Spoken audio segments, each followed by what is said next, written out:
যে বারবার করে ইসলামী ছাত্র শিবির যারা কিনা 90-এর যে সামাজিক চুক্তি, সেই সামাজিক চুক্তি অর্থাৎ পরিবেশ পরিষদের আন্ডারে এটি নিষিদ্ধ সংগঠন, তারা কিভাবে করে কোনো ধরনের প্রক্রিয়া ছাড়া এই ক্যাম্পাসে নর্মালাইজড হয়ে গেল এবং এই ক্যাম্পাসের প্রতিটি প্রোগ্রামে তারা অংশগ্রহণ করছে এবং তারা চিহ্নিত রাজাকারদের, চিহ্নিত পাকিস্তানপন্থী নেতাদেরকে এখানে সেলিব্রেট করার রাজনীতি করছে, সেই বিষয়ে আমরা ধিক্কার জানিয়ে গিয়েছি।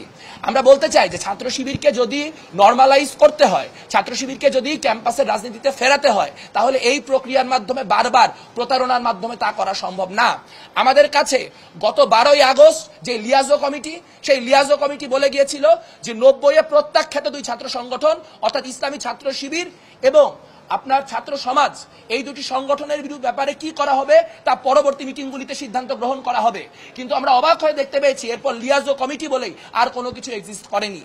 তারই ধারাবাহিকতায় বারবার করে বিশ্ববিদ্যালয় প্রশাসন আমাদেরকে শিবিরের সঙ্গে মিটিংয়ে বসানোর চেষ্টা করেছে এবং আপনারা বারবার লক্ষ্য করবেন যে কেমন করে প্রত্যেকবার ছাত্র শিবির কোনো পলিটিক্যাল বিপদে পড়লেই এমন কোনো একটা পরিস্থিতির উদ্ভব ঘটানো হয় যেই পরিস্থিতিকে কাজে লাগিয়ে ছাত্র শিবিরের সঙ্গে বাকি সংগঠনগুলির মিটিং করিয়ে ছাত্র শিবিরকে নর্মালাইজ করার একটি রাজনীতি আমাদের বিশ্ববিদ্যালয় প্রশাসন করে থাকে। এবং এবারও আমরা দেখতে পেলাম, আপনাদের কাছে মিডিয়ার ফুটেজ রয়েছে, আপনারা সাক্ষী, আমাদের বিশ্ববিদ্যালয়ের যিনি প্রক্টর তিনি প্রত্যক্ষভাবে টিএসসিতে দাঁড়িয়ে গত 36শে জুলাই অর্থাৎ 5ই আগস্ট বলেছিলেন যে যারা চিহ্নিত রাজাকারদের ছবি এখানে টাঙালো তাদেরকে ক্ষমা প্রার্থনা করতে হবে এবং তিনি বলেছিলেন যে তিনি তার জায়গা থেকে পরবর্তী 2 দিন এই প্রোগ্রাম করার ব্যাপারে নিষেধ জানিয়েছেন। কিন্তু তিনি নিষেধ করার পরও ইসলামী ছাত্র শিবির যদি এই প্রোগ্রাম করতে পারে তাহলে বুঝতে হবে ঢাকা বিশ্ববিদ্যালয়ের প্রক্টর সাইফুদ্দিন না, ঢাকা বিশ্ববিদ্যালয়ের প্রক্টর এস.এম. ফরহাদ। আমরা এস.এম. ফরহাদের প্রক্টরশিপে ঢাকা বিশ্ববিদ্যালয়ের করা অন্য কোনো মিটিংয়ে অংশগ্রহণ করব না। বারবার করে তারা একটা জিনিস নিশ্চিত করছেন, তারা বারবার করে বলছেন যে তারা গুপ্ত রাজনীতি করেন না, কিন্তু তাদের কাছে যখনই টক শোতে আলাপে যেখানে খুশি তাদেরকে জিজ্ঞেস করা হচ্ছে যে কেন তাহলে আপনারা আপনাদের যে তথাকথিত ভলেন্টিয়ার টিম বা ওই টিম, সেই টিমগুলিকে প্রকাশ্য করেন না, তারা তখন বলেন ছাত্র শিবির আপনাদের মত অনুযায়ী রাজনীতি করবে না। এটা এক ধরনের ধৃষ্টতা। তারা নিজেরা ছাত্রলীগের ভিতরে অন্তর্ভুক্ত হয়ে দীর্ঘদিন বিভিন্ন অন্তর্ঘাতে যুক্ত ছিল। আজ তারা বামপন্থীদেরকে বলতে এসেছে যে তারা কুসুম কুসুম বিরোধিতা করে রাজনীতি করছে। আপনারা ছাত্রলীগ আমলে এস.এম. ফরহাদ, সাদিক কায়েম তাদের ছবিও দেখেছেন, মেঘমল্লার বসু, মাইন আহমেদ তাদের ছবিও দেখেছেন। আপনারা সেগুলির বিবেচক, আপনারা শেষ বিচারে সেগুলি জাজ করবেন। কিন্তু একটা কথা স্পষ্ট করে বলে রাখা দরকার যে কোনোভাবেই কোনো ধরনের গুপ্তবৃত্তির সঙ্গে যারা জড়িত তাদেরকে পলিটিক্যাল স্পেস দেওয়া যাবে না। কারণ তারা সাধারণ শিক্ষার্থী নামকে ব্যবহার করে যেরকম সাধারণ শিক্ষার্থীদের যে রাজনৈতিক এজেন্সি, সেই এজেন্সি নাই করে দিচ্ছেন। একইভাবে আমরা দেখতে পাচ্ছি তারা কোনো পলিটিক্যাল প্রবলেমে পড়লেই সাধারণ শিক্ষার্থীর নামে তাদের নিজস্ব মব লেলিয়ে দেওয়ার মধ্য দিয়ে বিশ্ববিদ্যালয় প্রশাসনকে নানা রকম কাজ করতে বাধ্য করছেন। আমরা একই সঙ্গে বলেছি যে হলের যে প্রসঙ্গ, সেই প্রসঙ্গে আসলে আবাসন সংকট যেটি, সেই আবাসন সংকট দূর করার জন্য কাজ করতে হবে।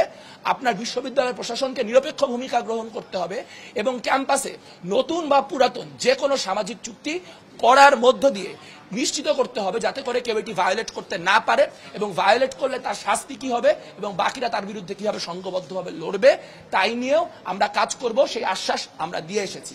তবে একটা কথা স্পষ্ট যে 71 এবং 24-এর গণহত্যাকারী যেই সংগঠনগুলি, গণহত্যার পৃষ্ঠপোষক, গণহত্যার উত্তরসূরি যে সকল সংগঠন, তাদের সঙ্গে কোনো ধরনের নেগোসিয়েশন চলবে না। অবশ্যই এই দায় বাংলাদেশের সকল বুর্জোয়া রাজনৈতিক শক্তির।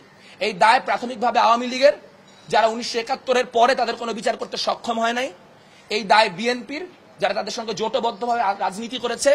এই দায় আওয়ামী লীগের, কারণ তারা 96 তত্ত্বাবধায়ক সরকার আমলে জামাতের সঙ্গে গাঁটছড়া বেঁধেছে। এই দায় এখন এনসিপি, যারা এই মুহূর্তে জামাতকে পেট্রন করছে। এটা আমাদের দুর্ভাগ্য যে একটা গণহত্যাকারী দলকে বারবার করে নিজেদের কাজে লাগানোর জন্য বৃহৎ যে বুর্জোয়া শক্তিগুলো তারা নানান রকম ভাবে তাদেরকে কাজে লাগান। কিন্তু এক্ষেত্রে একটা কথাও স্পষ্ট করে বলা দরকার যে 2001 থেকে 2005 যে আমল, সেই আমলে ছাত্র শিবির এবং ছাত্র দলের মধ্যে অসংখ্য সংঘর্ষের ঘটনাও আপনি দেখাতে পারবেন। আপনি এই সকল প্রশ্ন ছাত্র দলকে করতে পারেন, কিন্তু বাংলাদেশ ছাত্র ইউনিয়ন কোনোদিন জামাত ইসলামী প্রশ্নে, ছাত্র শিবির প্রশ্নে এক ফোঁটাও ছাড় দিয়ে আসে নাই। আমরা মঈন হোসেন রাজুর সংগঠন, আমরা সঞ্জয় তলাপাত্রের সংগঠন, আমাদের বহু শহীদ আছে এই রাজাকারদের হাতে। কাজে আমরা কোনোভাবেই তাদের যে তাণ্ডব, এই তাণ্ডব মেনে নেব না, এবং তারা যে বিভিন্ন রকম গুপ্ত বৃত্তির মধ্য দিয়ে রাজনীতিকে নিয়ন্ত্রণ করার চেষ্টা করছে, তার বিরুদ্ধে আমাদের যে ধিক্কার, তার বিরুদ্ধে যে আমাদের ঘৃণা, তা অব্যাহত থাকবে। ঐক্য বলে এই মুহূর্তে কোনো কিছু থাকা সম্ভব না, কারণ আমরা দেখতে পেয়েছি একটি ছাত্র সংগঠন বারবার করে, একবার তারা চিহ্নিত রাজাকারদের ছবি আপনার টিএসসিতে টাঙাবে, তার পরবর্তীতে তারা গুপ্ত বৃত্তির মধ্য দিয়ে রাত 12টার সময় মিছিল নামাবে, এবং তারা সাধারণ শিক্ষার্থীদেরকে বারবার উস্কানোর মধ্য দিয়ে, সাধারণ শিক্ষার্থীদের সেন্টিমেন্টকে ইউটিলাইজ করার মধ্য দিয়ে বারবার একটা মব পরিস্থিতির সৃষ্টি করবে।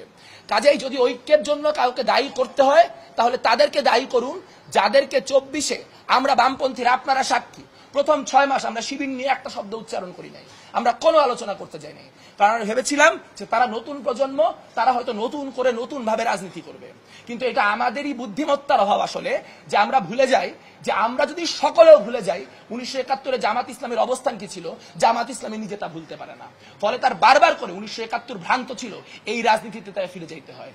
কাজেই তাদের সঙ্গে কোনো ধরনের ঐক্যবদ্ধ অবস্থান তৈরি করা তখনই সম্ভব যখন তারা প্রকৃতপক্ষে তাদের কৃতকর্মের জন্য ক্ষমা প্রার্থনা করবে এবং সেই অনুযায়ী তাদের রাজনীতি প্রকাশ্যে পরিচালনা করবে। গুপ্ত ঘাতক এবং যে রাজাকার, তাদের সাথে কোনো ধরনের ঐক্যে মঈন হোসেন রাজুর উত্তরসূরিরা থাকবে না।